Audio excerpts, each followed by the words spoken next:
साधकों का उपनिषद का अध्ययन करने के लिए बहुत बहुत स्वागत है।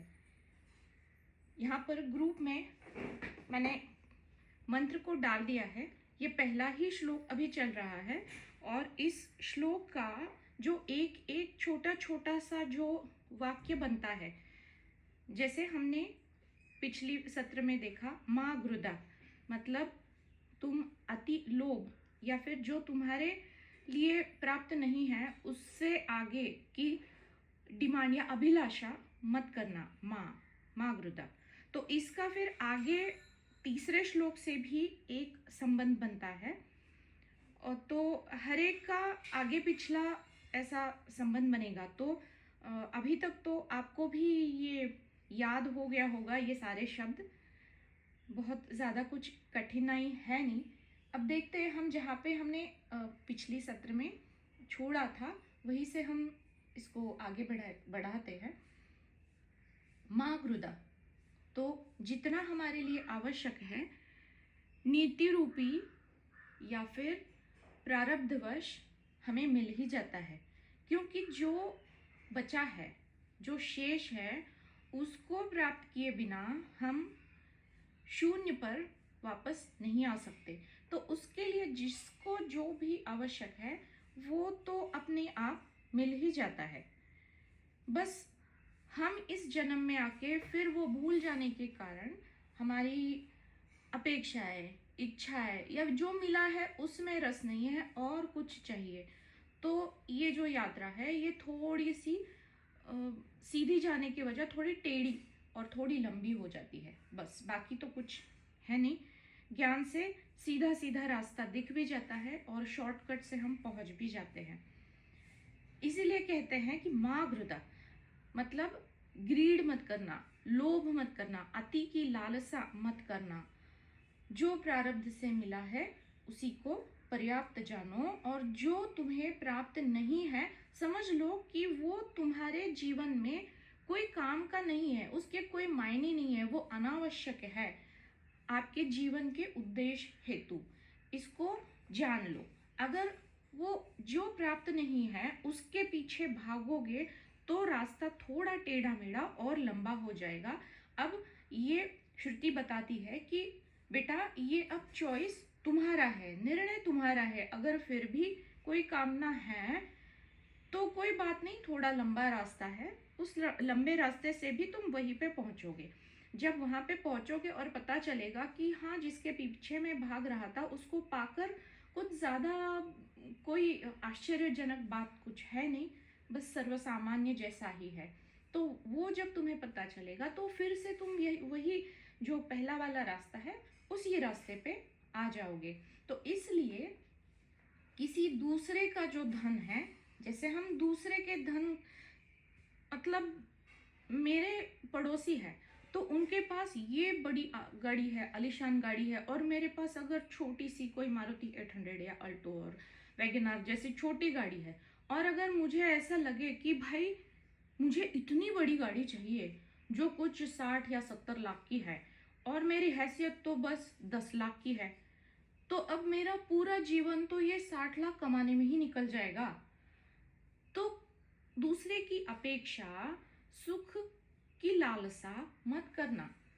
हालांकि तुम दूसरे का भी नहीं लूट रहे हो, लुबाड़ नहीं रहे हो, लेकिन ये जो माँ गृदा, वो अति की लालसा मत करना। तुम्हारे लिए जीवन में बारिश में तुम ना भीगो, धूप में तुम ना तपो, इसके लिए छत तो है, आराम से बैठ के जा सकते हो, आपको जहां जाना है तो काम तो निपट गया।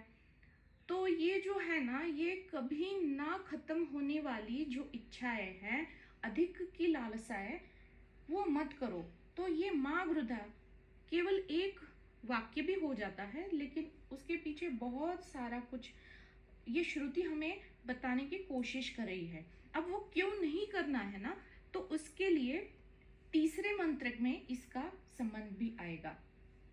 अब दूसरे दृष्टिकोण से हम जब इसको समझते हैं कि जो दूसरे के हिस्से का है और वो मुझे चाहिए, तो जब हम उससे वो लूट लेते हैं तो वो बोझा भी बन जाता है। तो उसको उतारने के लिए फिर से कर्म में वापस बरतना पड़ेगा। इसलिए जब हम आवश्यकताएं ही कम रखें, जो है सो है, हम खुश हैं, अगर ये एक मंत्र को अगर हम जाप कर लें तो वही काफी है हमारी प्रगति के लिए। अभी जीव बने हुए हैं तो अज्ञानवश हमें समझ में नहीं आ रहा है कि हमारे लिए आवश्यक क्या है, तो जो मिला है उसी में खुश रहो, ये श्रुति बता रही है माँ गृदा, ये 2 शब्दों से।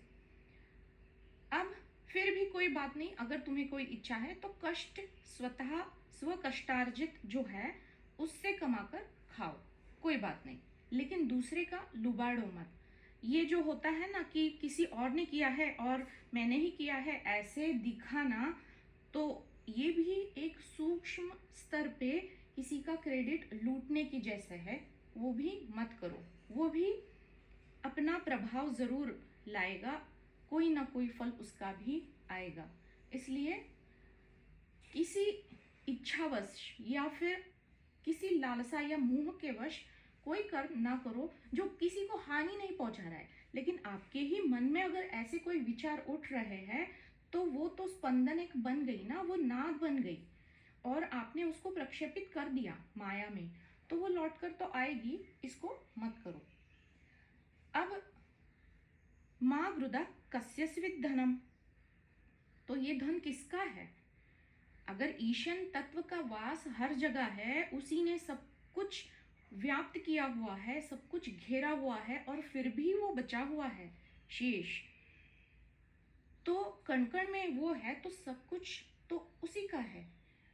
तो धन यानी वस्तु कोई कोई कुछ भी हो, स्थूल या सूक्ष्म, उसी का है। तो किसका है? अगर उसी का है तो तुम्हारा मानो ही मत। तो मैं क्यों हूं? मैं यहाँ पे बस एक निमित्त मात्र हूं, देने के लिए आया हूं। मैंने जन्म लिया है मात्र देने के लिए, जो भी मेरे हिसाब है चुकता करने के लिए। तो इसको भी हमने देखा था, जिसको पैसा चाहिए उसको अगर उसने मेरे से उधार लिया है तो वो देना बाकी था, उसके लालसा मत करो या अपेक्षा भी मत करो, वो कभी देगा। अगर कोई हिसाब बाकी नहीं होगा तो उसका जब सही समय आएगा तो वो अपने आप वापस कर देगा, उसमें अटके मत रहना। जिसको जो चाहिए उसको बस देने की भावना से अगर हम अपने जीवन में आगे बढ़ते रहेंगे तो अपने आप प्रगति घटित हो ही जाएगी। और इसके लिए स्वधर्म भी बताया गया है।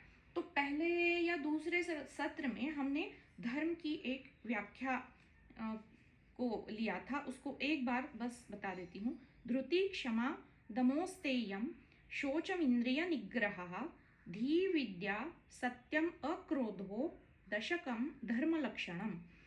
अब ये स्वधर्म क्या है?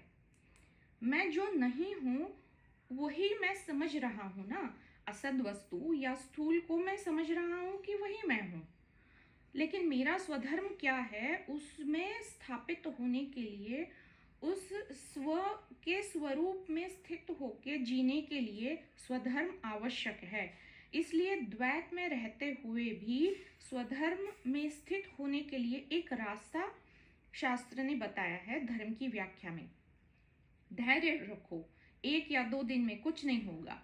क्षमा करो, जिसने जो भी आपका बुरा किया है या फिर आपको दुख दिया है, अगर आप उसको क्षमा करेंगे तो आपके लिए वो गुत्थी या आपके लिए वो बंधन अपने आप धीरे धीरे धीरे धीरे क्षीण होता जाएगा।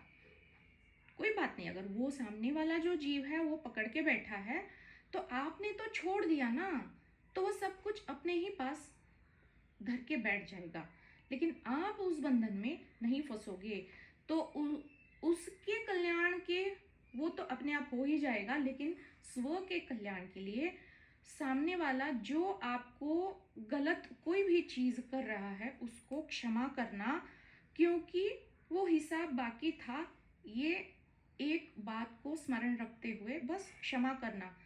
अगर मैं तुम्हें क्षमा कर रहा हूँ, वो नाम लेके जिस आदमी ने या फिर जिस घटना से कुछ हुआ है वो स्मरण रखते हुए बस मैं भूलने की कोशिश कर रहा हूँ, क्षमा कर रहा हूँ, ये एक मंत्र जाप की तरह जितना वो याद आएगा उसको जब दोहराएंगे तो ये बंधन अपने आप विलीन हो जाएगा।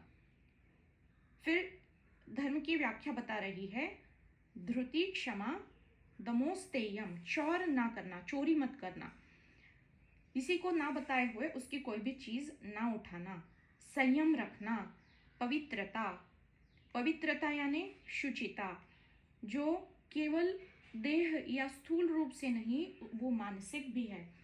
मानसिक जो होता है, क्योंकि 3 प्रकार के कर्म होते हैं, देह, मन और आत्मा। तो जो हम द्वैत में जी रहे हैं उसमें जो स्थूल जो होते हैं उससे अधिक जो होता है वो मन का कर्म होता है। मन से पहले विचार होता है, मन में हम किसी का बुरा सोचते हैं तब जाके ना वो हाथ और पैर, अगर कोई सामने है उसको एक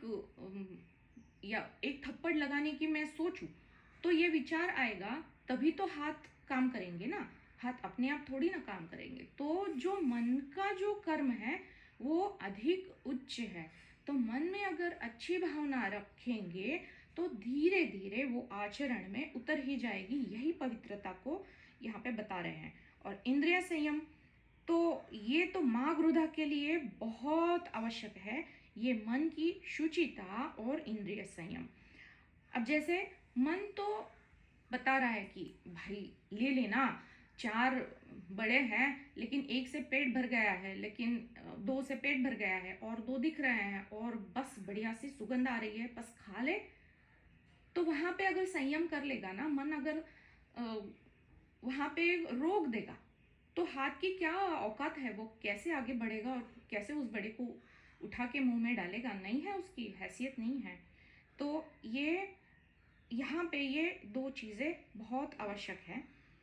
और फिर बाकी भी बता रहा है, सद्बुद्धि, विद्या, सत्य बोलना, क्रोध ना करना, ये तो इंद्रिय संयम के ही अंडर आ जाएगा। तो बाकी इसमें ना पढ़ते हुए हम आगे बढ़ते हैं कि ये सारा जो है, मतलब जो क्षमा करना और प्रेम मैत्र भाव बनाए रखना, शुचिता और मन का जो मन की दृढ़ता और मन से जो विवेक है वो मन से फिर बता देना और वही से इंद्रिय संयम को आदेश दे देना, जो अंदर ही घटित होगा, जो बाह्य रूप से दिखेगा उसके पीछे मानसिक तौर पे ही पहले इंजीनियरिंग या फिर जैसे सॉफ्टवेयर होता है ना, पहले हम कमांड देते हैं तब जाके ना वो हार्डवेयर या फिर स्थूल रूप में दिखेगा, उसका प्रभाव दिखेगा, वरना कुछ नहीं होगा। अगर सॉफ्टवेयर नहीं है तो हार्डवेयर क्या कर सकता है, कुछ नहीं कर सकता।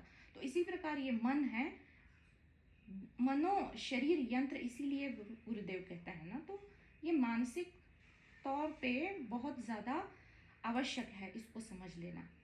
तो इस प्रकार से धैर्य, संयम और इंद्रिय नियमन, ये जब एक साथ हाथ मिला के जीव आगे बढ़ता है तो जीव ही ईश्वर है, द्वैत नहीं है, इसकी अनुभूति बहुत जल्दी हो जाती है।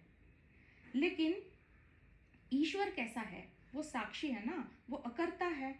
जीव खुद को कर्ता भी मान रहा है, भोक्ता भी मानते हुए, ऐसे जब हम कर्म करते हैं तो हमें पता ही नहीं चलता कि भाई हम भोक्ता बन के खा रहे हैं या फिर कोई भी कर्म कर रहे हैं तो वो कर्ता बन के कर रहे हैं, लेकिन वो सूक्ष्म स्तर पे, मन के स्तर पे, वो द्वैत में होने के कारण कहीं ना कहीं वो एक चल रही होती है भावना, उसको ढूंढ पाना बहुत मुश्किल होता है। मेरे ही अंदर मानसिक तौर पे क्या चल रहा है, वो करते वक्त उसको कायम नित्य स्मरण में रखना, ये बहुत बड़ी बात है। तो जीव खुद को कर्ता और भोक्ता माने बैठा है और अपने जीवन में बरत रहा है, इसीलिए सारा झमेला है।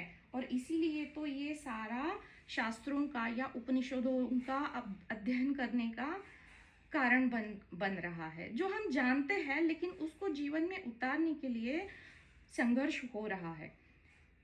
तो ये तो सब हम जानते हैं कि अज्ञान है, अज्ञान से जीवपना है, जीव से जगत है, गति यानी गति, गतिशीलता है। अब ये गतिशीलता में ही मन है जो चंचल है, कभी स्थिर नहीं रहता, कभी ऊपर कभी नीचे। और इसीलिए कितना भी इसको समझाए, अगले क्षण या उसको अगर हम ऐसे किसी पिंजरे में डाल के रखेंगे तो पता भी नहीं चलता कि वो पिंजरे से बाहर कब निकला और कब एक सूक्ष्म स्तर पे संकल्प बना। इसीलिए तो हमारा जो दूसरा दिन है वो हम देख पा रहे हैं, नींद से जागे होकर देख रहे हैं कि भाई हाँ अगला दिन है।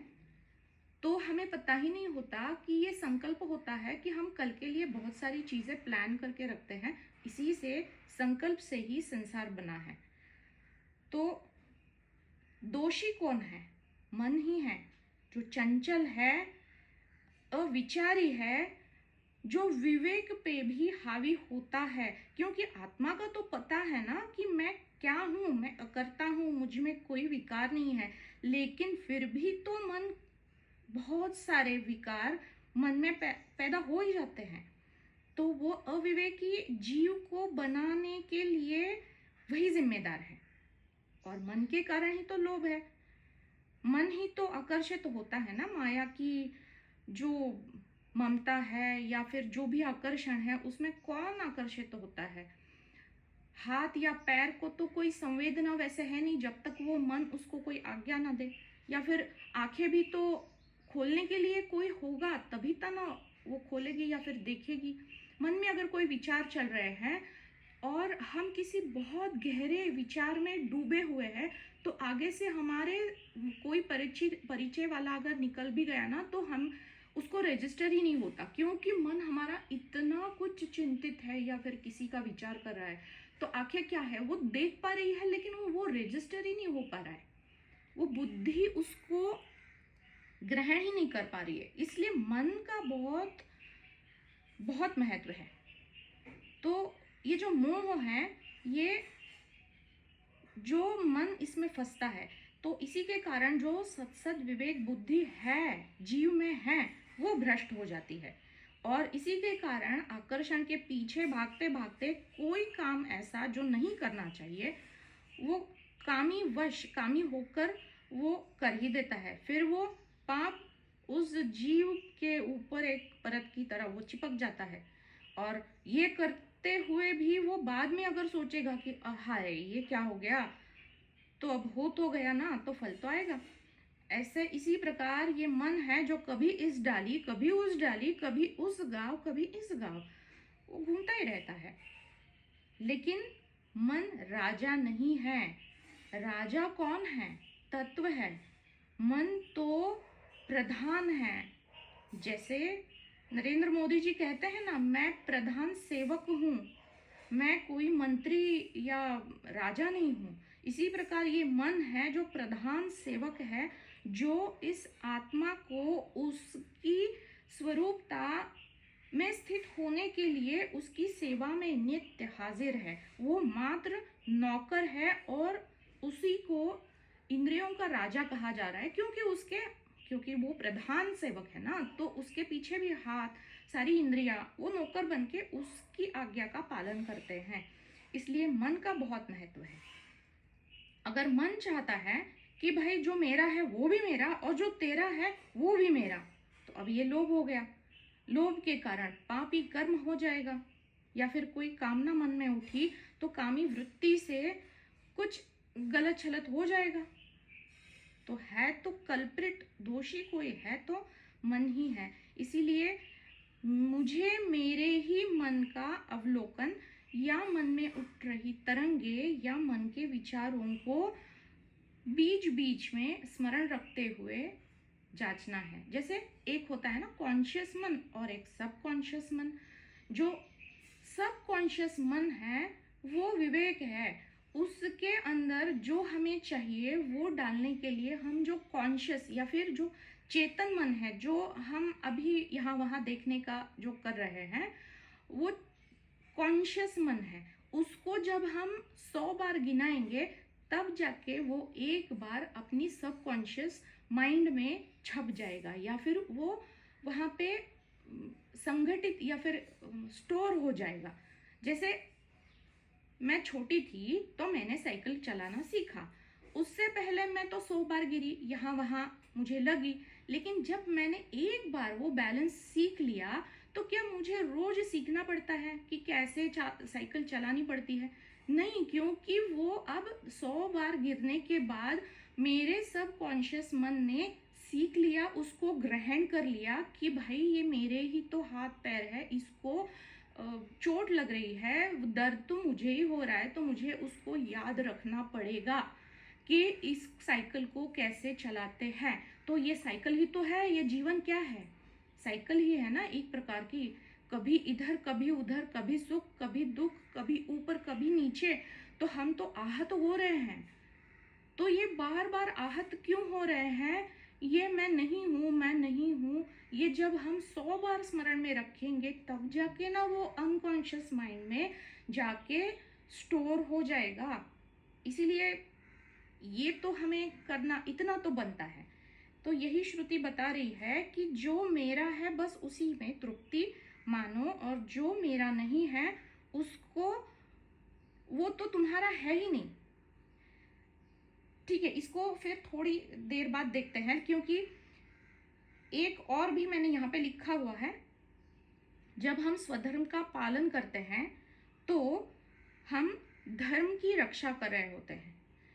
एक मुझे श्लोक मिला था, धर्मे रक्षति रक्षितः, मतलब जो धर्म का रक्षण करता है, धर्म उसका रक्षण करता है।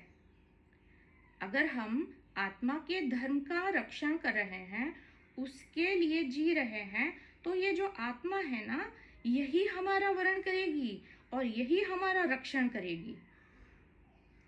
इस दृष्टिकोण से इस श्लोक की तरफ देखेंगे तो ये बहुत बड़ी बात है। अब हालांकि जैसे एक राष्ट्र धर्म भी होता है, तो राष्ट्र फिर सारा ब्रह्मांड, क्योंकि हम तो अभी हमारे देह के लिए ही सीमित हैं, तो हम तो बटे हुए हैं ना, किसी का ये धर्म है, किसी की ये जाति है, वगैरह वगैरह। तो जब सेक्युलरिज्म के पीछे भागते भागते अगर कोई निधर्मी होने का दावा कर रहा है, तो उसके दिखावे के पीछे, अगर वो दिखावा कर रहा है, तो उस बुरखे के पीछे अधर्म ही हो रहा होता है। अगर धर्म की व्याख्या को सही सही तरह से नहीं जांचा परखा गया तो कहीं अधर्म तो नहीं हो रहा है निधर्मी होने के नाम के पीछे। ये भी खुद ही हमें ढूंढना पड़ेगा, अवलोकन इसका करना पड़ेगा। तो इसीलिए जैसे इंडिया में तो बहुत छूट है, हर किसी को कुछ भी बोलने की खुली छूट है, कुछ भी करने की छूट है। हालांकि कुछ कायदे हैं लेकिन बहुत लिबरलिटी है। लेकिन चाइना में देखिए, वहाँ पे बहुत सारी चीजें लोगों तक पहुँचती भी नहीं है, बहुत अधिक शिस्त है वहाँ पे। तो जहाँ जास्ती मात्रा में शिस्त होती है, जहाँ खुली छूट नहीं होती है, वहाँ गुनाह भी कम होते हैं। हमारे देश में देखिए कितने गुनाह हो रहे हैं, बहुत सारे आतंकवादी पनप रहे हैं। क्यों? क्योंकि बहुत खुली छूट देखे रखी है ना, इसलिए ये हो रहा है। तो हमारे भीतर भी वही होता है। अगर मन को हम एक शिस्त ना लाए, मतलब दिन का अगर कोई शेड्यूल हम ना बनाए, वो कहीं भी भागे नहीं, यहाँ पे 10 मिनट तो रुको, इस जगह पे ठहरो, सोचो, देखो, अवलोकन करो। सुबह 10 मिनट, शाम को 10 मिनट, इतना तो बनता है ना, ताकि वो इस डाली से उस डाली जाकर मुंह के पीछे ना भागकर खुली छूट के कारण कोई पापी कर्म या गुनाह या फिर जो नहीं करना चाहिए उसका विचार ना कर बैठे। उसके लिए तो नियंत्रण आवश्यक है। इसीलिए श्रुति बता रही है, माँ गृदा कस्यस्विद धनम, ये धन किसका है? हर कण कण पे ईश्वर का वास है, तो तेरा यहाँ पे क्या है? कुछ भी तो नहीं है। तो तू क्यों मेरा मेरा कर रहा है? अगर सब कुछ ईश्वर का है, मैं मात्र निमित्त हूं, तो मैं और मेरा में क्यों अटका है? लेकिन अज्ञान तो बहुत पुराना है ना, हमारा जन्मों जन्मों का है, तो हम तो सीमित है, हमारे विचार भी सीमित है, देह के जो दायरे है वहीं तक हमारा मैंपना सीमित है, या फिर मेरी जो फैमिली है वहीं तक हम जो भी कमाते हैं उस धन का विनियोग भी हम वहीं तक करते हैं। उसको हम थोड़ा सा बढ़ाएंगे, उसको थोड़ा सा समाज के लिए किसी काम में लाएंगे, तो ये जो मैंपना है ना, ये थोड़ा थोड़ा विस्तारित तो हो जाएगा, या फिर हमारी चेतना थोड़ी बढ़ती जाएगी। तो मराठी में स्वातंत्र्य वीर सावरकर कहते हैं कि आत्मा से परमात्मा का सफर तय करते वक्त बीच में एक बहुत महत्वपूर्ण पड़ाव आता है। वो मील का पत्थर है मेरा स्वयं का देश, स्वदेश, और मैं मेरे इस देश के लिए प्रेम देकर ही यह यात्रा घटित हो सकती है। उसका मैं इसको हिंदी में अभी मुझे याद नहीं आ रहा है, देने वाला मैं उसका ऋणी हूँ, उसका ऋण मुझे चुकता करना बाकी है।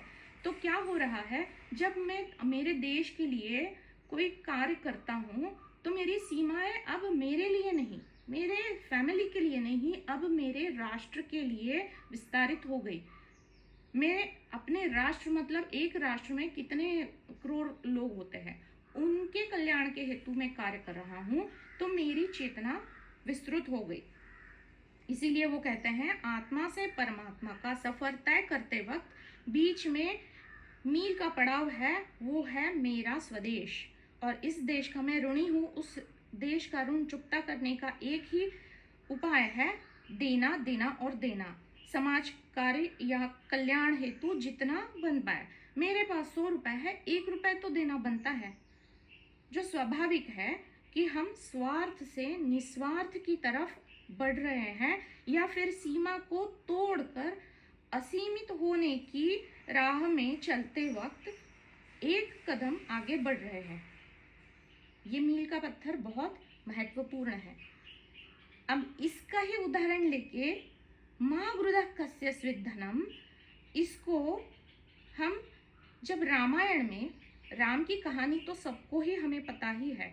वो राम जी ने भी कहा था कि किसी ने उनको पूछा कि आपने तो लंका के ऊपर विजय पाली, तो आप यहाँ तक आपका राज्य क्यों नहीं विस्तारित कर रहे हैं? तो राम जी बोले, मैं यहाँ पे मेरे देश की सीमाएं बढ़ाने के लिए नहीं आया था।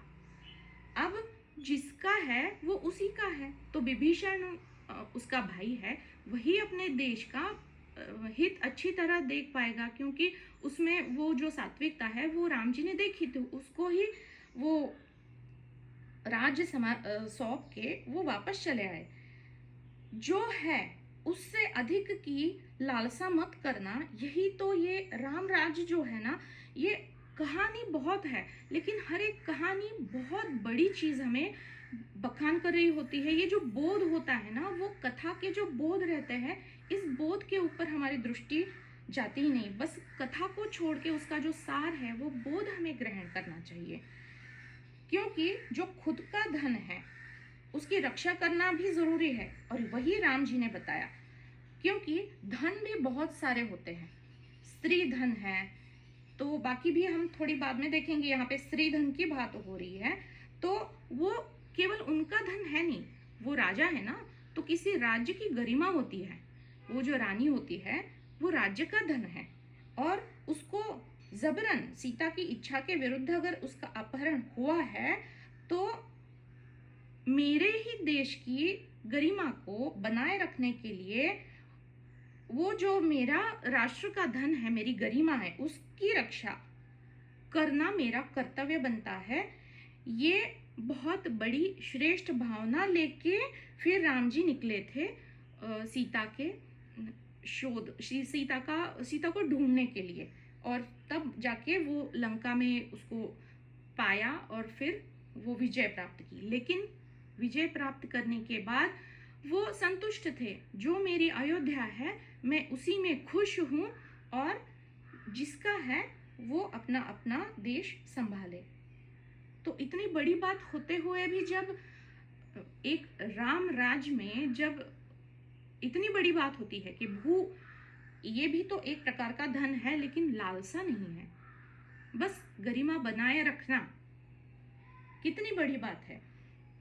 तो इस देने की भावना और वृत्ति को लेकर जब हम अपना पुरुषार्थ करते हैं, यानी जो स्वधर्म है उसका पालन करते हैं, तो हमारा जो प्रारब्ध है वो, और जिस दिशा में हम जा रहे हैं उस दिशा में जो जो भी कार्य उचित ध्येय को सामने रखते हुए किए जा रहे हैं, इन दोनों का एक आदर्श समन्वय बन जाता है, जिसे स्वधर्म का आचरण कहना चाहिए।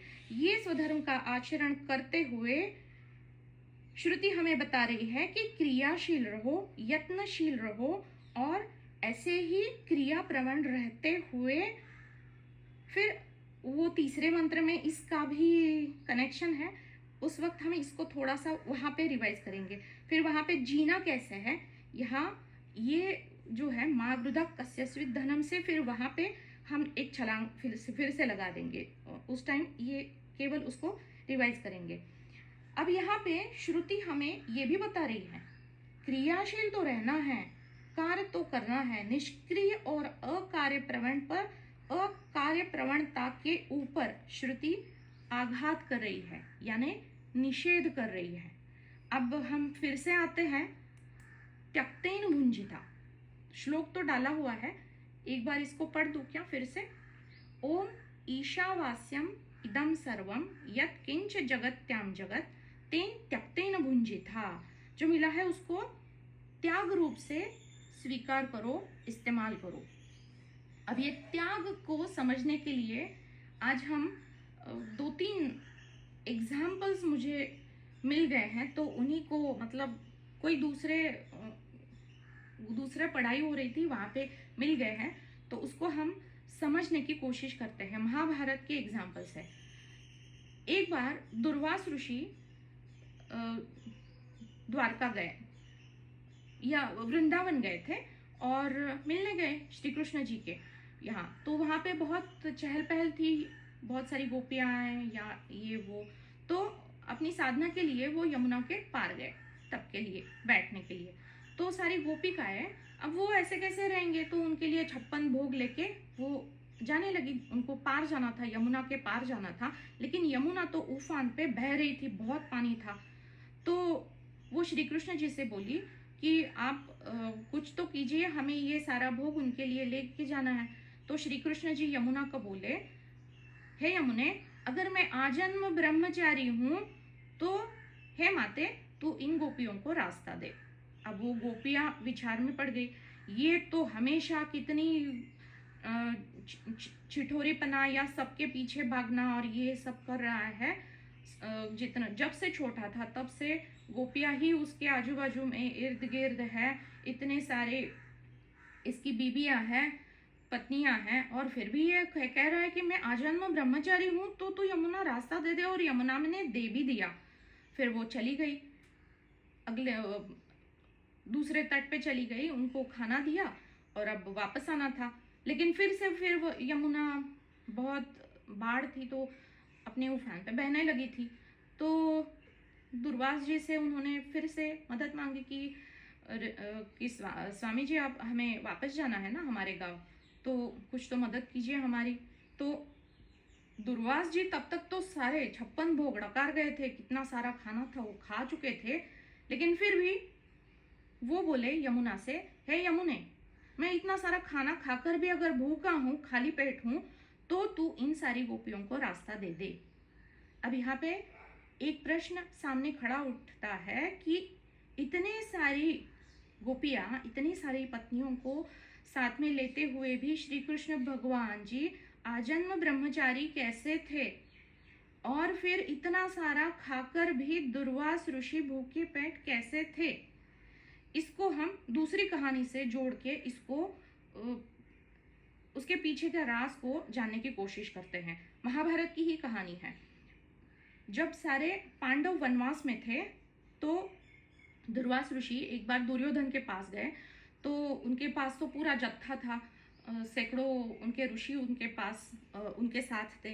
तो दुर्योधन तो अपने राजमहल में था, उनका बहुत सारा आदर सम्मान किया, बहुत सारे भोग उनको खिलाए, और फिर बोला कि आपने तो मुझे कल्याण हेतु आशीर्वाद दे दिया, ये सब किया, लेकिन मेरा भाई है ना, वो भी पांडव भी है, वो भी वन में है, उनके पास जाइए, उनसे भी आप आतिथ्य स्वीकार करके उनको भी आशीर्वाद दीजिए। लेकिन उसके पीछे उसका हेतु अच्छा नहीं था, बुरे हेतु से उन्होंने उसने ये किया था, ताकि उनके पास तो कुछ खाना होगा नहीं, इतने सारे लोगों को कैसे खिलाएगा। तो वो तो दुर्वास ऋषि बहुत क्रोधित थे, बहुत जल्दी उनको क्रोध आ जाता था, तो शायद इन लोगों को वो श्राप दे दे तो मेरा तो काम अपने आप बन जाएगा ना, इस हेतु से उसने भेजा था। तो जब तक वो पहुंचे तो दोपहर हो चुकी थी, और द्रौपदी के पास एक अक्षय थाली थी जो सूर्य भगवान ने उसको भेंट दी थी। कितना भी उससे आप मांगो वो अन्न उससे मिल जाता था, लेकिन एक बार अगर उसको धो के पलटा या उल्टा करके रख दिया तो फिर उससे कुछ अन्न निकलता नहीं था। और दोपहर हो गई थी ना, तो शाम होने को थी, 3-4 का समय होगा। तो उस वक्त तो ये सारे पांडव खाना खा चुके थे, द्रौपदी ने थाली को धोकर उल्टा रख दिया था, और तब जाके ये सारे ऋषि मुनि और दुर्वासा ऋषि उनके पास गए और बोले हम थक हार के आए हैं, तो हम थोड़ा स्नान करके आएंगे नदी में जाके, और फिर थोड़ा भोजन करेंगे। तो यहाँ पे द्रौपदी के तो पैर के तले नीचे जमीन खिसक गई। उसने फिर श्री कृष्ण को पुकारा, वो तो झट से आ गया। फिर वो बोला, श्री कृष्ण जी द्रौपदी को बोले, द्रौपदी बहुत भूख लगी है, कुछ खाने को है तो दो। तो फिर द्रौपदी ने देखा थाली को, यहाँ वहाँ एक चावल का दाना उस पर लगा हुआ था। तो वो बोली, हे माँ, हे अच्युत, ये जो है मेरे पास एक ही चावल का दाना बचा है और मेरे पास कुछ है नहीं। तो बाकी तो वो कुछ बोली नहीं, इतना ही बोली। तो श्री कृष्ण जी ने क्या किया, एक चावल का दाना खा लिया, आधा खुद ने खाया, आधा पूरे ब्रह्मांड को खिला दिया। और उस एक चावल के दाने से ये जो सैकड़ों ऋषि थे उनके पेट इतने भर गए कि आकंठ, मतलब उनको अब कुछ है, पूरा पूरा भर गया उनका पेट। तो जब वो वापस आ गए तो उन्होंने बताया कि हमारे तो पेट भरे हुए हैं, बस 5 मिनट रुक के वो निकल गए। फिर ये इसके पीछे जो भावना है, ये विराट भावना है, ये सीमित होने की जो मन की जो चेष्टा या फिर मन की जो एक हैबिट है ना, उसको जब हम तोड़ेंगे तब ये भावना हमारी विराट हो जाएगी। और श्री कृष्ण जी ने तो सत्य के संकल्प के लिए ये विराट भावना की लीला की थी, तो वो तो फलित होनी ही थी। हम जब इसको 1000 बार करेंगे तब जाके ना वो खुलजा सिमसिम का दरवाजा खुलेगा। तो पहले ही प्रयत्न से हमें चालू करना है, तब जाके ना 1000वां संकल्प होगा। इस प्रकार से जब हम कोई भी कर्म करते हुए सारे विश्व के कल्याण हेतु एक भावना, एक विश्वात्मक भावना, यहाँ पे ज्ञानेश्वर जी महाराज का भी एक एग्जाम्पल मुझे याद आता है। उन्होंने सारी पूरी ज्ञानेश्वरी लिखी मराठी में, 10,000 वहाँ पे मंत्र है, 700 श्लोकों के लिए इतना सारा लिखा। और फिर भी उसके बाद उन्होंने एक पसायदान लिखा है, जहाँ पे उनका ईश्वर केवल उनके प्रति सीमित नहीं है, उनका ईश्वर भी विश्वात्मक है, असीमित है। और इस असीमित ईश्वर के लिए वो प्रार्थना कर रहे हैं, किसके लिए, विश्व के कल्याण के लिए। तो यही भाव रखते हुए जब हम जो करने लायक चीज है वो यहाँ पे हम जो कर सकते हैं वो तो जरूर करना चाहिए। भोजन करते समय खाना तो मैं ही खा रहा हूं ना, ये देही ही खा रही है, और कौन खा रहा है। लेकिन अगर भावना ये रखेंगे कि मेरे पेट में जो अग्नि प्रज्वलित हुई है वो वैश्वानर अग्नि कहलाती है, उसका गीता में भी उल्लेख है, अहम वैश्वानरो भूत्वा प्राणिनाम देहिमास्मिना। तो वो देह के अंदर ही है वो अग्नि, और वही पाचन करता है अन्न का। तो अग्नि यानी आदित्य नारायण का साक्षात स्वरूप है। नारायण हमारे पेट के अंदर हाजिर हुआ है, भाई मेरा जो है वो मुझे दे दे। ये भावना से अगर हम एक निवाला भी खाएंगे ना, तो वो नारायण तो विश्वात्मक है ना, तो हम तो भोक्ता होते हुए भी भोक्ता क्या बन पाएंगे, नहीं, खाना हम खा रहे हैं, लेकिन अभोक्ता होते हुए हम ना उसमें कोई कर्म मेरे लिए हुआ ना कोई भोगना हुआ, लेकिन ये देह की पुष्टि तो हो रही है। तो ये जो नारायण भगवान है साक्षात मुझ में हाजिर है और उनको ही मैं भोग दे रहा हूँ या दे रही हूँ, इस भावना से भोजन तो हम कर सकते हैं। जो हम कर सकते हैं उसको ये श्रुति जो बता रही है उससे हमें जरूर सीखना चाहिए, क्योंकि हम खुद को कर्ता ही समझ रहे हैं। हम खुद को जो मेरे गुण हैं उसी गुणों में यही मेरा स्वभाव है, या फिर जो भी मुझे मिला है उसको तो बनता है ना उसका इस्तेमाल करना, इस भाव में हम जीते हैं। लेकिन असल में मेरा स्वरूप क्या है? आत्मा तो असंग है, अकर्ता है, उसमें कोई विकार नहीं है, उसमें कोई गुण नहीं है, वो निर्गुण है। और उसको ढूंढना बड़ा मुश्किल है क्योंकि वो अव्यक्त है, बहुत सूक्ष्म है। तभी तो उसने सब ब्रह्मांड को व्याप्त किया हुआ है। ये सारे जो गुण दोष, कर्तापना, भोक्तापना, सारी जो उपाधियां जो हम पिछले सत्र में हमने गिनवाया था, नाम रूप आदि आदि सारे विकार जो भी है, षड विकार, काम, क्रोध, लोभ, मोह, जिसकी अभी बात हो रही है, ये सारे मुझ पे आरोपित है। लेकिन ये आरोप मैं स्वीकार करके मैं जीव बना हुआ हूँ। ये आरोपों को जब मैं ठुकराऊंगा तब ना जाके मैं खुद के स्वस्वरूप में स्थित हो पाऊंगा। अब ये जो आरोप जो मुझ पे हुए हैं अज्ञानवश, तो ये क्या है? इसको एक शास्त्रों में बिंब प्रतिबिंब न्याय भी कहते हैं। बिंब यानी हम यहाँ पे सूर्य का एग्जाम्पल लेते हैं। सूर्य जो है वो बिंब है और सूर्य का प्रतिबिंब, हम जितने भी बर्तन लेंगे उतने सारे प्रतिबिंब बन जाएंगे। या फिर रात को हम चंदा देखते हैं, पूरा वाला जो पूर्णिमा का चांद होता है, वो भी जितने बर्तन लेंगे या जितने घड़े लेंगे उतने घड़े में जहाँ पानी है वो उतने प्रतिबिंब अपने आप बन जाते हैं। लेकिन जो बिंब है, अभी हम समझ रहे हैं कि केवल दिन के लिए या केवल रात के लिए, वहां पे कोई बदलाव है नहीं। तो बिंब तो अचल है, स्थिर है, उसमें कोई विकार नहीं है, वो जस का तस वैसा है और वो एक ही है। सूर्य एक ही है, चंद्रा भी एक ही है। लेकिन घड़े जितने हैं, अगर मैंने 3 घड़े रखे तो तीनों घड़ों में उसका प्रतिबिंब दिखेगा। 10 घड़े रखे तो 10 घड़ों में उसका प्रतिबिंब दिखेगा। अगर किसी एक का पानी हम हिलाएंगे तो उस प्रतिबिंब में हलचल दिखेगी, उसमें अस्थिरता आएगी। लेकिन ऊपर देखेंगे तो बिंब वैसा ही है, लेकिन प्रतिबिंब में हलचल है। तो बिंब एक है, प्रतिबिंब अनेक है। हम जीव जितने हैं अनेक है, क्योंकि हम प्रतिबिंब है। बिंब एक ही है, तत्व एक ही है। मुझ में जो हलचल दिख रही है वो मात्र प्रतिबिंब है, जो मन के कारण है। अगर पानी हिलता है तो प्रतिबिंब में बदलाव आता है। या फिर अगर शीशे में जब हम देखते हैं खुद को, तो शीशा सही है तो ठीक है। अगर शीशा कॉन्क्लेव या कॉन्वेक्स है तो मैं जैसा हूं क्या वैसा वो शीशा दिखाएगा? नहीं, उसमें विकार आ जाएगा। तो विकार किस में है? प्रतिबिंब में है। अगर हम उस पानी को ऐसे किसी स्टिक से ऐसे आगे जाएंगे, आगे स्टिक करेंगे, तो हमारा जो प्रतिबिंब है आगे आगे लंबा होता जाएगा। तो विकार तो आते हैं ना, वो प्रतिबिंब में आते हैं। बिंब में कोई विकार नहीं, आत्मा में कोई विकार नहीं, लेकिन जीव में बहुत सारे विकार है। वो तो उपाधियों के वश है ना, जितनी उपाधियां उतने विकार। अगर पानी गिर गया किसी घट में, पानी उसको निकाल दिया, या फिर शीशा अगर टूट गया तो प्रतिबिंब नष्ट हो जाएगा, लेकिन बिंब अविचल है, अविकारी है, वो वैसा का वैसा है। उसी प्रकार से ये मेरा जीवन है या फिर ये माया है या फिर ये जगत है, ये सारा प्रतिबिंब है। जो गुरुदेव बताते हैं कि ये सारा स्वप्न है, मात्र प्रतिबिंब है।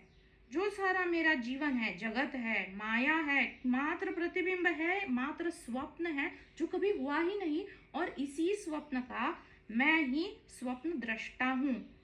इसलिए जो ये जीवन है, देह है, मन, जो विचार है, जो बुद्धि से हम जान रहे हैं, इन सबको मिथ्या जानकर त्यक्तेन भुंजिता, आसक्ति मत रखो। अगर वो मिथ्या है, उसमें सत्यता है नहीं, ये बार बार हम खुद को जब समझाएंगे तो क्या इस जगत पे, इस देह पे, मन बुद्धि पे मुझे आसक्ति होगी?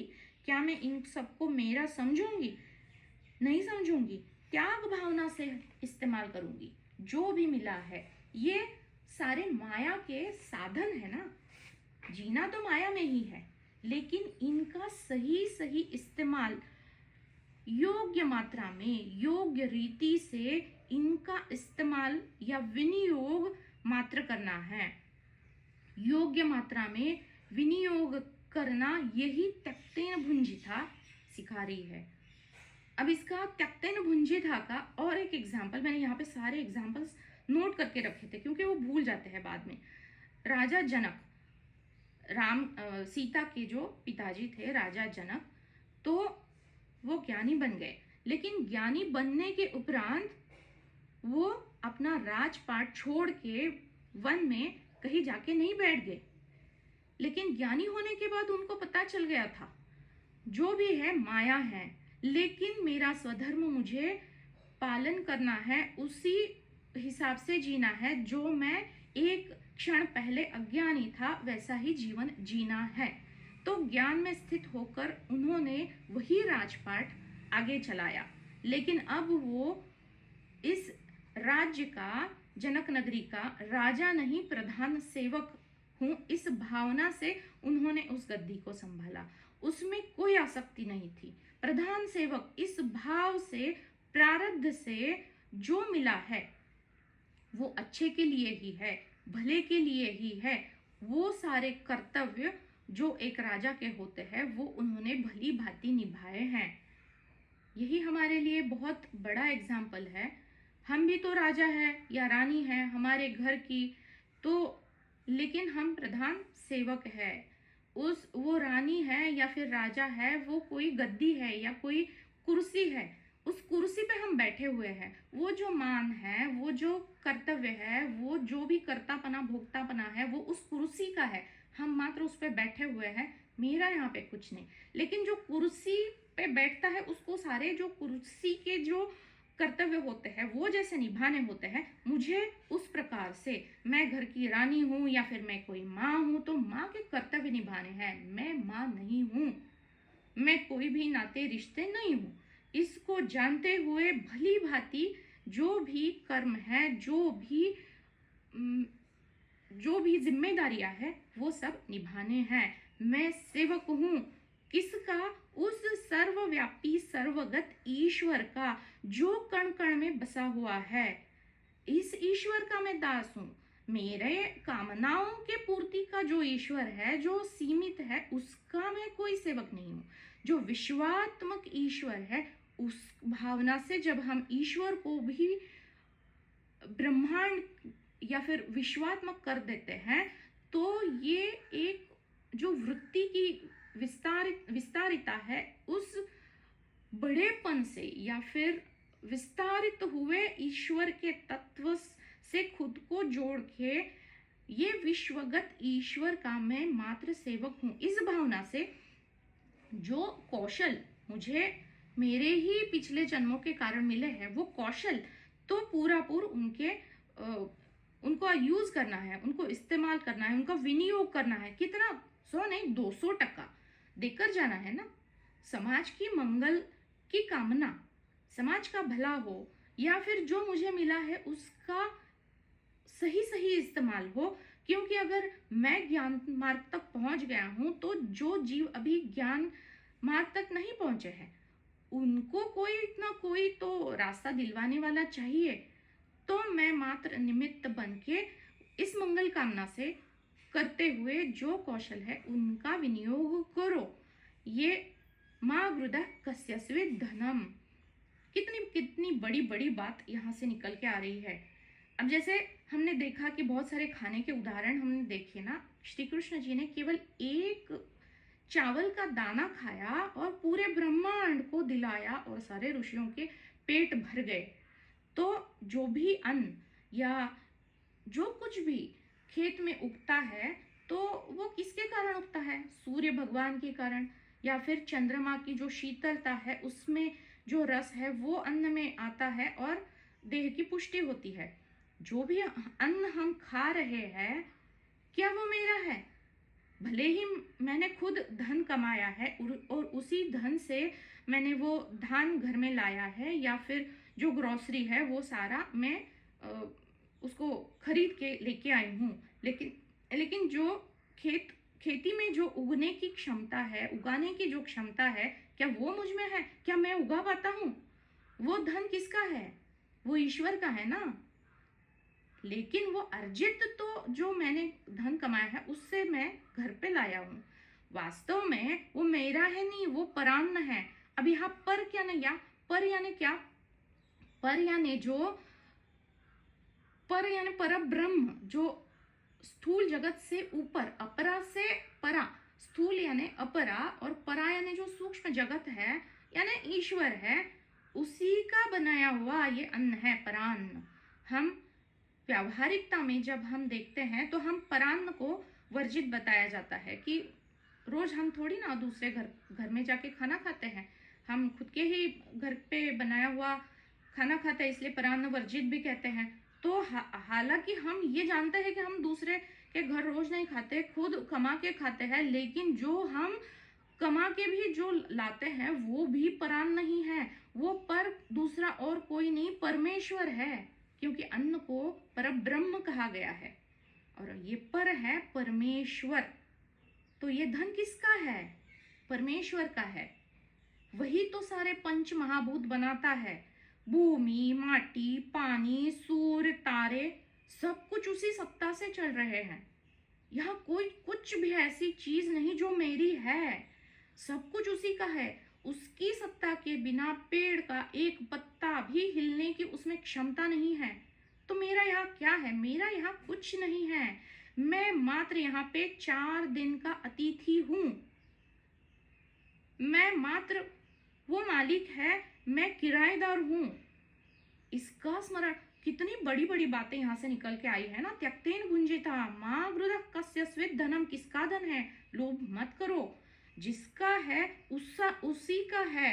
वो पर है ना, उसी का अन्न है, उसी को भोग लगाकर उसके स्मरण में रहकर, अगर, इसलिए गीता में 3 अध्याय में बताया हुआ है, उसको मैंने देखा नहीं खोल के, लेकिन वहां पे 5 निवाले आप जब बाजू में रखेंगे इस भावना से कि एक जो है वो प्रजापति है जो इस ब्रह्मांड को चला रहा है, उसका एक हिस्सा, एक निवाला बाजू में रखा, एक पितरों के लिए, एक ब्रह्म तत्व के लिए, एक गुरु तत्व के लिए और एक देवताओं के लिए।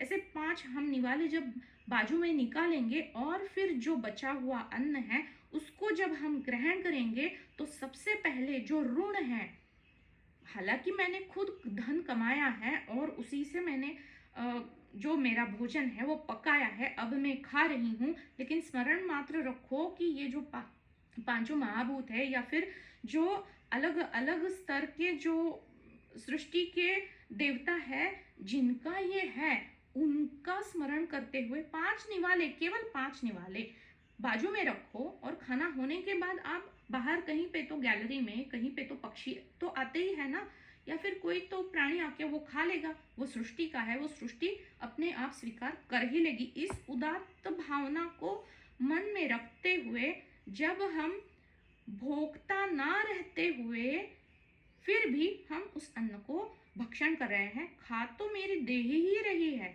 देह को ही वो पुष्ट कर रही है, मैं निमित्त मात्र बन जाता हूँ, मैं अभोक्ता, मैं अकर्ता बन जाता हूँ। कितनी कितनी बड़ी बातें हैं, शब्द बहुत छोटे से है। समय कितना हुआ है? असल में मुझे एक कविता सूझी थी, लेकिन देखते हैं, थोड़ा देर इसी को लेते हैं, फिर अगली बार जो है पहला मंत्र उसके ऊपर और जो पूर्णमदा है उसके और पहले मंत्र के ऊपर कुछ शब्द सूझे थे वो हम बाद में लेंगे और फिर दूसरे श्लोक को आरंभ करेंगे अगले सत्र में। अब इसी को, ये जो हमने प्रतिबिंब को देखा, तो प्रतिबिंब क्या है? मैं देख पा रहा हूँ, ये दृश्यायमान है। क्यों? इंद्रियों की वजह से। इंद्रियों गोचर है, इंद्रिय दिखा रही है, इसको कहते हैं व्यवहारिक सत्ता। हम व्यवहार में देख रहे हैं ना, प्रतिबिंब देह है, प्रतिबिंब है। किसी भी दृष्टिकोण से इसको देखें, तो जो देखता है उसको, या फिर जो दिख रहा है, जो दृश्य है, जो प्रतिबिंब मात्र है, उसको सत्य मानने की बुद्धि, ये चित्त की वृत्ति है। जो इंद्रियों से मुझे प्राप्त हो रहा है, जो इंद्रिया जान रही है, जो इंद्रिय गोचर है, उसी में सत्यता बुद्धि करना, ये चित्त की वृत्ति है। इसीलिए श्रुति प्रातिभासिक सत्ता की मिथ्या को पहले जनाने की कोशिश कर रही है। अब ये शास्त्र के थोड़े शब्द हैं। प्रातिभासिक सत्ता यानी क्या? आभास मात्र है ना, माया है, मिथ्या है, इसको प्रातिभासिक सत्ता यानी व्यवहारिकता, व्यवहारिकता की मिथ्या को जनाने की कोशिश पहले ही मंत्र में श्रुति कर रही है। फिर वो मिथ्या को जानो ये कहकर हमें अव्यक्त या अदृश्य या जो निरुपाधिक सत्ता है परमेश्वर की, जो आध्यात्मिक सत्ता है, उसको वो जना रही है। इसलिए माँ गृदा कस्यस्वित धनम, और बता रही है कि ईश्वर कण कण में है। अब इसको जब हम देखते हैं कि जो तुम्हारा यहाँ पे क्या है, या फिर त्यक्तेन भुंजी था, त्याग किसका करेंगे? किसी दूसरी चीज का ही करेंगे ना, तो ये द्वैत से अद्वैत की तरफ लेके जा रही है। जैसे वाच्यार्थ एक कहने की एक रीति है, लेकिन उसके पीछे जो लक्ष्यार्थ होता है वो उसका सही सही मतलब होता है। जैसे इसको शाखा चंद्र न्याय से भी हम जानते हैं। हम तो बच्चे हैं ना अभी। एक छोटा बालक जिसने कभी चंद्र को देखा ही नहीं है, गोदी में माँ ने लिया है उसको, तो माँ क्या करेगी? जो पास में दिख रहा है, तो वो पेड़ को देख पा रहा है, तो वो बोलेगी वो देखो वो पेड़ देख पा रहे हो, तो वो बोलेगा हाँ हाँ, वो तोतरा बोलते हुए बोलेगा हाँ हाँ ये दिख रहा है, पेड़ तो दिख रहा है। तो अब पेड़ के पीछे जो तुम्हें एक बॉल जैसे दिख रहा है ना, उसको देखो क्या दिख रहा है। वो बोलेगा हाँ हाँ हाँ वही है ना, सफेद सफेद। माँ बोलती है बिल्कुल सही, वही जो सफेद है वही चंदा मामा है। अब तुम क्या करो, वो पेड़ की टहनी को हटाओ। अब पूरा मैं तुम्हें क्या दिखाना चाहती हूँ, चंदा मामा कैसे दिखता है। इसी प्रकार हम तो केवल बालक है ना, हम क्या देख पा रहे हैं? हम तो माया को ही, द्वैत को ही देख पा रहे हैं, समझ पा रहे हैं। इसी प्रकार ये श्रुति हमें द्वैत से अद्वैत तक, तो द्वैत को पहले जानो, उसकी मिथ्या जानो, अब त्याग करो उसका। त्याग करने के बाद क्या होगा? अद्वैत ही बचेगा। इस प्रकार से श्रुति हमें समझाने की कोशिश कर रही है। जो हमें इंद्रिय से समझ आता है वही बुद्धि समझ पाती है। जो बुद्धि ग्रहण करती है वही हम ग्रहण कर पाते हैं, या उसी का हमें ज्ञान होता है। अब इस समझ का, या फिर इस बुद्धि का, या फिर माया का जो भी हमें अंतःकरण यानी एक करण यानी साधन मिला है, उसी का सहारा लेकर, यानी द्वैत का ही सहारा लिया जाएगा हमेशा। जीव तो द्वैत में ही रहेगा, लेकिन निर्देश, अंगुली निर्देश कहाँ पे हो रहा है? हमारे लक्ष्य पे हो रहा है। स्व अधिष्ठान क्या है मेरा? अद्वैत है, ईशन तत्व है, वो हमें साधना है। ये हमें ये श्रुति बतलाने की कोशिश कर रही है। अब ये कैसे हो रहा है? अज्ञान से माया है, क्योंकि अज्ञान नहीं होता तो ये माया, और माया से फिर त्रिगुण या त्रिदोष और ये जीवपना, ये जन्मना और मरना होता ही नहीं।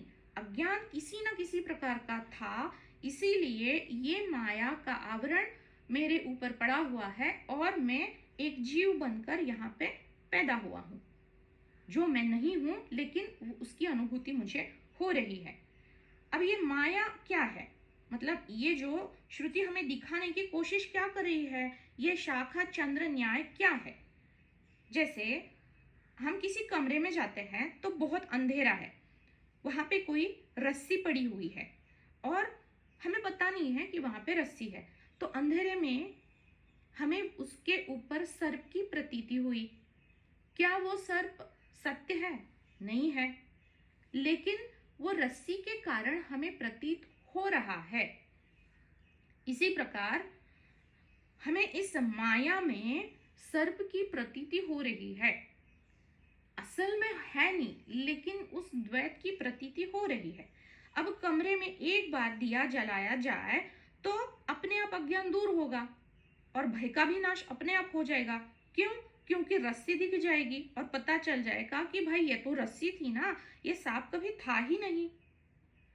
अब फिर से अगर लाइट चली जाए, बिजली चली गई और फिर से अंधेरा हो गया, तो क्या अब हम फिर से भयवश दुखी या भयभीत होंगे?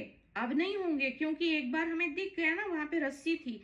अब सर्प का आभास हो भी रहा हो तब भी हमें ज्ञान है कि हमें आभास हो रहा है, असल में वहां रस्सी ही पड़ी हुई है। ये तो मात्र मेरा चित्त दिखा रहा है, इसके कारण मुझे सर्प का आभास हो रहा है। ये ज्ञान चित्त में हो गया है कि नहीं? इसी प्रकार एक बार ज्ञान का दीपक एक बार जब जल जाता है और एक बार जगत की मिथ्या जब समझ में आ जाती है, तब उसके बाद ज्ञान को भुलाने पर भी वो जीव निर्भय होकर जीता है। कभी अगर भूल भी गया तो कोई भी दुख या संकट या फिर कुछ भी बाद में आ जाए तो तुरंत उसको ज्ञान का स्मरण, यानी माया मिथ्या है इसका स्मरण तुरंत हो जाता है, क्योंकि श्रुति उसके ऊपर प्रसन्न है, उसका आशीष है, गुरु कृपा है उस पर। अब आसक्ति होने पर झट से ये श्रुति हमें याद दिलवाएगी, त्यक्तेन भुंजिताः। किसी चीज का लालच हो गया तो श्रुति ही हमारा सहारा बनेगी, गुरु क्षेत्र ही हमें ये शब्द हमारे ऊपर मंडराएंगे। जैसे हम कार्टून में देखते हैं ना, कोई गिर गया तो बहुत सारे पक्षी या फिर तारे दिखते हैं, चमकते हैं, उस प्रकार से ये त्यक्तेन भुंजिताः मा वृथा त्यक्तेन भुंजे, ये तारे चमकने लगेंगे अपने आप, ये अपने आप हो जाएगा। माया ही साधन बनेगी। अहम ब्रह्मास्मि, ब्रह्म अस्मि, अस्मि की अनुभूति करवाने के लिए ये सारा साधन बना हुआ है। जब तक माया है, जब तक अंतिम सांस है, तब तक माया है और तब तक ये द्वैत बना ही रहेगा। जब तक जीव है तब तक जीव, जगत और ईश्वर बना ही रहेगा। लेकिन उसके पीछे की मिथ्या एक बार समझने पर वो द्वैत होकर भी ना होने के बराबर है। ये सारी जो उपाधियां हमने 1, 2, 3 सत्रों में गिनवाई, उपाधि का त्याग घटित होते ही ज्ञान की दृष्टि से अद्वैत घटेगा। अभी हम समझ पा रहे हैं, जब जिस क्षण उसको आचरण में लाना हम संभव कर पाएंगे तो जैसा है वैसा ही देखना घटित होगा। यही ज्ञान की दृष्टि है। अब ये कैसे संभव होगा? त्यक्तेन भुंजिताः, श्रुति सिखला रही है। त्यक्तेन यानी त्याग है। किसका त्याग है? मन की आसक्ति का। मन ही तो कल्प्रिट है, मन ही दोषी है, उसकी आसक्ति का त्याग। यानी क्या? मैंपना, अहंकार, ममकार, मोह, लोभ जो मन में पैदा होते हैं उनका त्याग। अब ये त्याग से क्या होगा? माया से वैराग्य प्राप्त होगा। जब हम ये जानकर मन में ज्ञान से मन को समझाएंगे, तब ये वैराग्य शमशान वैराग्य नहीं होगा, टेम्पररी नहीं होगा, ये परमानेंट वैराग्य होगा। इसको हम साथ लेके जिएंगे। लेकिन विवेक भी है कि यही द्वैत बना रहना ही है। जीव का बना रहने के लिए ये सारा जगत रहेगा अंतिम सांस तक। ये इस प्रकार से विवेक और वैराग्य को हाथ में लेकर आगे बढ़ना ही तो ज्ञान की दृष्टि है, और इसी दृष्टि से आत्म की प्राप्ति होगी, जो मात्र और मात्र गुरु कृपा से ही संभव होगी। हर एक का अपना समय आएगा और तभी ये स्वात्मानं भुंजिता, मतलब त्याग पूर्वक खुद में स्थित होकर स्वधर्म का पालन करना घटित होगा। स्व के स्वरूप को केवल जानना नहीं, उसमें स्थित होकर रहना। स्व के अधिष्ठान को, सत्य, स्व क्या है? सत्य, नित्य, चित, आनंद, अकर्ता, ये मैं हूं, वो जान लेना, ये जब होगा तो श्रुति कहती है कि वो इस साधक का फिर कर्म में अधिकार बचता ही नहीं।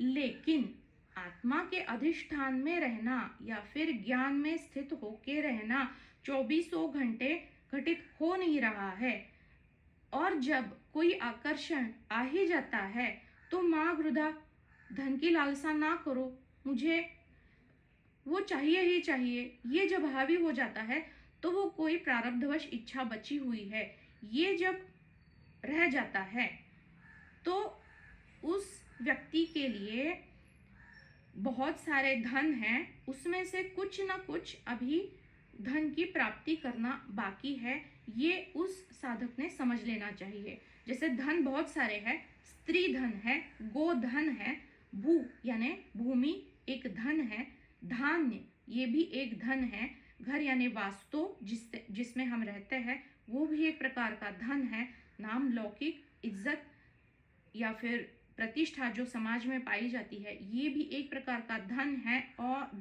धन है। और सबसे महत्वपूर्ण पातिव्रत्य और चारित्र्य ये एक प्रकार का धन है। अब इसमें से किसी चीज के धन के प्रति अगर ये सब ज्ञान के उपरांत भी कोई कामना या इच्छा बची हुई है तो वो उसका प्रारब्ध गुरुजी भी फिर बोल देते हैं ना, अभी जाओ कुछ साल बाद आना, तब ज्ञान मार्ग तुम्हारे लिए प्रशस्त हो जाएगा। जब वो कामना की पूर्ति हो जाएगी तभी ज्ञान मार्ग के दरवाजे अपने आप खुलेंगे। तब तक के लिए माँ गृधा, अधिक का लोभ मत करो, जो अंदर से आ रहा है उसको पूरा करो, लेकिन वो पूरा होने के बाद अधिक का लोभ मत करो। माँ गृधा, धन केवल हमारी कामनाओं की पूर्ति करता है, धन में सुख नहीं है। और फिर जो हमारे जो आवश्यकताएं होती है देह को बनाए रखने के लिए और भोग भोगना धन के माध्यम से, इन दोनों के बीच में एक बहुत सूक्ष्म सी लकीर खिंची हुई होती है, लक्ष्मण रेखा। वो हम कब लांघ जाते हैं हमें पता ही नहीं चलता, क्योंकि देह बुद्धि है और अनात्म वस्तु के लिए ही ये सारी आवश्यकताएं बनी हुई है, और मैं देह नहीं हूं इसको बार बार भुलाया जा रहा है, तो वो भोग में कब बदल जाती है हमें पता ही नहीं चलता। इसलिए नित्य स्मरण में रहना, इसके सिवाय दूसरा कोई मार्ग है ही नहीं। श्रुति बताती है, माँ गृधा, धन को स्वार्थ में ना लगाकर निस्वार्थ होकर या फिर अपना स्वार्थ असीमित करके उसकी सीमाएं बढ़ाकर उसका विनियोग करो। केवल मैं नहीं, मेरा परिवार भी है, बाल बच्चे हैं, अब परिवार के लिए नहीं, परिवार को थोड़ा बढ़ाओ। मेरी सोसाइटी है, सोसाइटी के लिए कुछ करो। अब सोसाइटी नहीं, मेरा जो गांव है, गांव को पानी की जरूरत है तो वहां पानी लाने के लिए कुछ करो, प्याऊ बनाओ, कुछ तो करो। तो इस प्रकार से जब हम इसको धीरे धीरे सीमा को हम बढ़ाते हैं, स्वार्थ की सीमा को बढ़ाओ, तो वो भी निस्वार्थ की तरफ ही लेके जाएगा, परोपकार के रास्ते से। क्योंकि ये द्वैत तो हमेशा बनाए रहेगा। ये द्वैत कैसा है? अगर देह है तो सांस लेना और सांस बाहर निकालना यानी श्वास और निश्वास, ये तो बना ही रहेगा, वरना वो मृतवत है। खाना खाना भी है और मल मूत्र को त्यागना भी है, फिर से द्वैत है। चय है और अपचय है, तो द्वैत को हम नकार ही नहीं सकते, वो बना ही रहेगा। लेकिन इस द्वैत में रहते रहते हुए भी ज्ञान में निष्ठा स्थिर करो और ज्ञान में स्थित रहो। अगर ये नहीं हो पा रहा है तो क्या करना चाहिए, इसको बताने के लिए या फिर ज्ञान निष्ठा तक पहुंचने का रास्ता बताने के लिए अब अगला मंत्र आ रहा है, वो है कर्म के ऊपर उपदेश है। अब वो हम अगली बार लेंगे, अब बहुत हो गया। पहले मंत्र के ऊपर बहुत सारे आज एग्जाम्पल्स जो अलग अलग इसमें अध्ययन हो रहा था उसको मैंने यहाँ पे बताने की कोशिश की है, क्योंकि एग्जाम्पल से ना बहुत सिंपल हो जाता है आचरण में उतारने के लिए।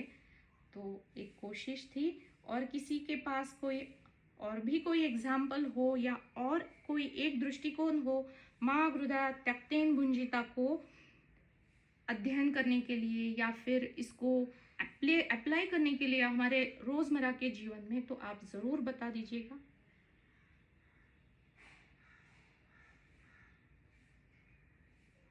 और फिर नहीं तो आज थोड़ा समय थोड़ा ज़्यादा ही हो गया है, तो आज के लिए रुकते हैं। और अगला मेरा जब उसका अभ्यास हो जाएगा तो अगली बार अगले श्लोक पर ज़रूर चिंतन और मनन करेंगे। जी बहुत सारे जुड़े हुए हैं, सभी का धन्यवाद।